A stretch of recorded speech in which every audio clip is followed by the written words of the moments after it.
Hey, Mike McGordy here from Mike's Backyard Nursery. I'm here with Kathy. Kathy is like our primary person here. Kathy says, hey. Hi. So Kathy is sticking cuttings. You can see that we've been at this for what, several days now, right? Yes.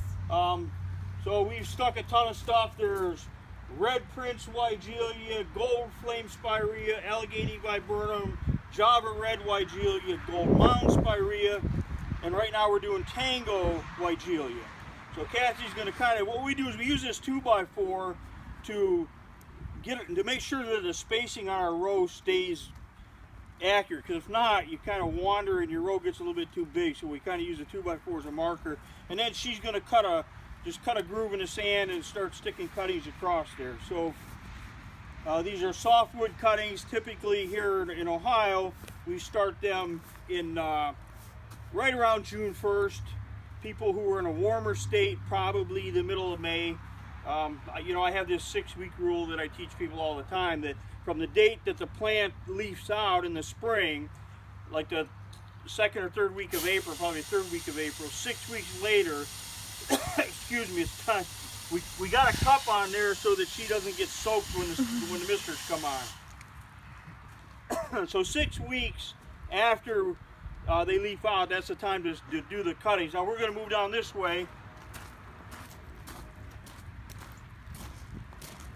I'm going to put you over here and we'll talk about.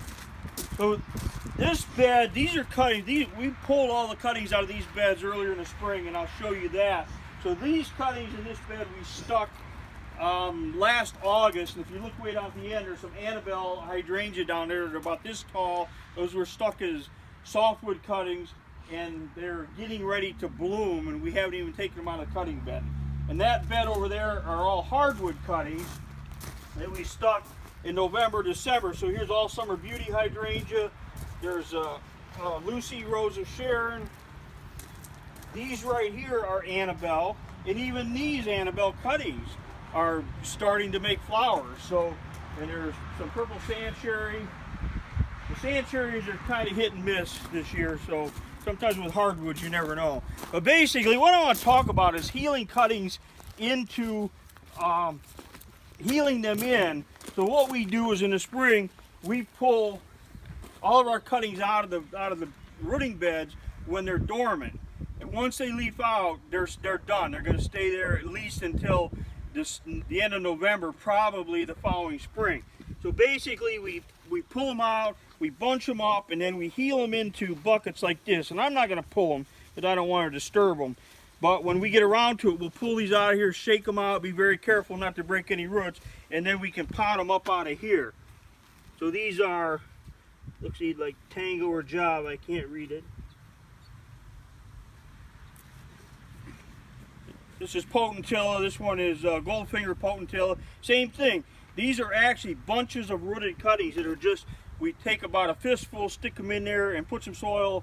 So, you know, there's a ton of them. This looks like, without looking for a tag, that looks like Java Red Weigelia. There's some Rose of Sharon, more Potentilla. This is Dappled Willow. These were hardwood cuttings.